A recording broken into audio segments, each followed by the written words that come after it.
разрешите мне от всего советского народа, от Политбюро, Центрального комитета Коммунистической партии, Совета министров СССР, лично от себя поздравить эту замечательную пару.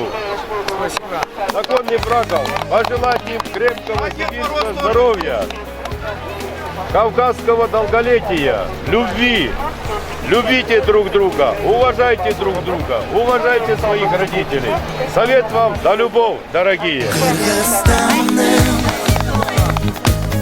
Кыргызстан